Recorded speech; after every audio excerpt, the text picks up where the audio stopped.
بەناوی خوای بەخشندەی میهرەبان بەڕێزان و خۆشەویستانی بەرنامەی بەخشین ئەسەلام عەلەیکوم وەڕەحمەت اللهی وبەڕەکاتوه. لە درێژەی کار و چالاکیەکانی دەستگای خێرخوازی بەخشین لە مانگی ڕەمەزانی پیرۆزدا بڕی 65 ملیۆن دینار دابەش دەکرێت بەسەر 260 لە دایەک یەتیمەکان. بۆیە ئەو پرۆژەیە کەوا تایبەتە بە بێباوکان لەلایەن خێرخوازانەوە هاوکاری دەکرێن و دەستگای خێرخوازی بەخشینیش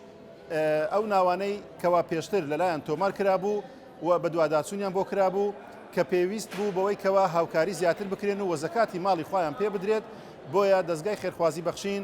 ئەمڕۆ هەڵدەستێت بە پێدانی بڕی 65 ملیۆن دینار بەسەر 260 لە بێباوکان. بۆیە لەگەڵمان بن لەم بەرنامەیەدا.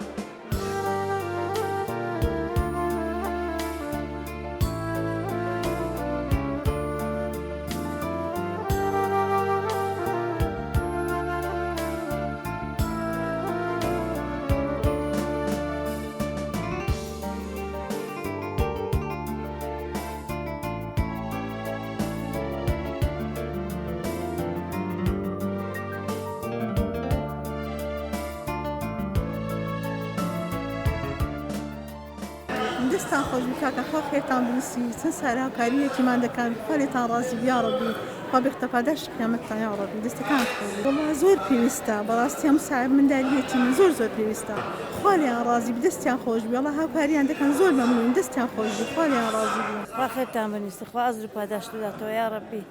ئەو خێرخوازانە نەبن بەخوای ئەمە حالمان شڕە خوا خێرتان بنووسی یا ڕەبی. تقریبا 3 ساڵە مەعاش لێوە دەکەم یەتیمم هەیە خوا خێریان بنووسی بێجگە لە مەعاشی زەکاتیشمان دەدەنێ. زۆر سوپاسی دەستگای خێرخوازی دەکەین زۆر مەمنونیانین.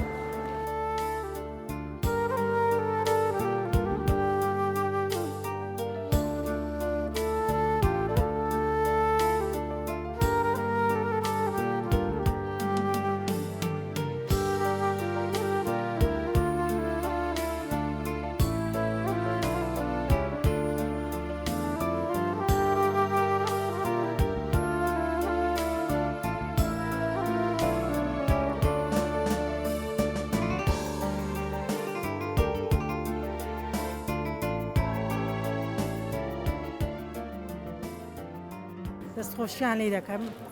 لە دەستگای بەخشین چی برایەکی بەڕێزەوە 3 ساڵە یارمەتی یەتیمی من دەن هەر یەتیمم هەیە زۆر دەستخۆشیان لێ دەکەم ئیشەڵڵا خوا بەرەکەتی خۆی بکاتە ناوی پێشکەوتوو بن بخاتری قورئان وەڵڵاهی بە هەموو شتێک هاوکاریمان دەکەن زۆر مەمنونیانین بەڕاستی لە باب و برای خۆمان بۆمان باشترن حتا هەناسەمان ما بێ دوعای بە خێریان بۆ دەکەن ئیشەڵڵا سەرکەوتوو بن خوای گەورە بەرەکەت بکاتە ماڵ و منداڵیان. وەڵا من هەر یەتیمەکەم هەیە ئەوە 6 سارە بیتن ئەری وەڵام مساعدەی کردینە وەڵا هەموومان جێ معاشن هەیە ئێجاروە هەیە گۆشتی وەرەگرین جل و بەرگە با خێریان بنووسیتن وەڵی داوام ئەوەی دەورەمەند بیتن مساعدەی فەقیرا بکاتن هێتیما بکاتن. زۆر سپاس لە ئەو بەرنامەجی بەخشین زۆر سپاس ئەمن و برام چاو نەدینی والحەمدولله على كل حال وزۆر سپاس لە ئەو بەرنامەج یا ڕەبی خوای ڕزق دەکەی و ئینشاءالله بە میزان حەسەنات بوو.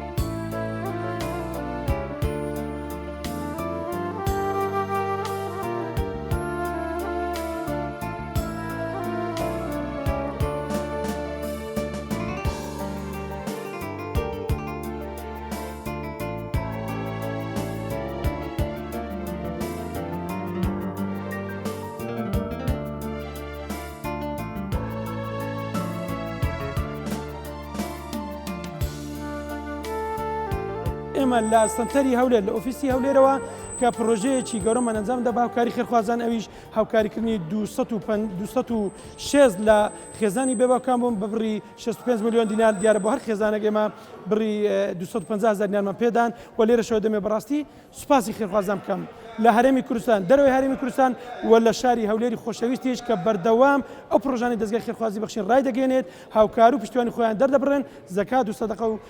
خێرەکانی خۆیان دەگەێن بە دەستگای خێرخوازی بەخشین و ئێمەش هەر ڕۆژەی لە هۆڵی برێن ڕاستی لێرە کۆیان دەکەینەوە و ئەو هاوکاریانیان بەسەردا دابش دەکەین خی گەورە پاداشتی هەموو لایەک بداتەوە.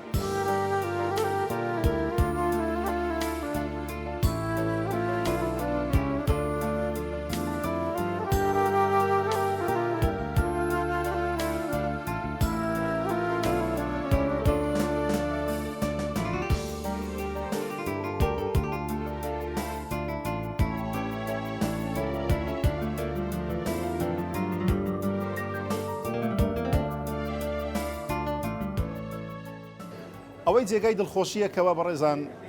خەڵکانێکی زۆری خێرخواز ڕوو لە دەستگای خێرخوازی بەخشین و ڕوو لەوانە دەکەن کەوا بەڕاستی پێویستیان بەوە هەیەکەوە هاوکاری بکرێن بۆیە ئێوەی بەڕێز و خۆشەویست سڵمەکەنەوە لە بەخشین و سڵمەکەنەوە لەوەی کەوا خێر و نەفەقە و سەدەقات بکەن بەوەی کەوا خوای پەروەردیگار لە قورئانی پیرۆزدا فەرمیەتی وما أنفقتم من شيء فهو يخلفه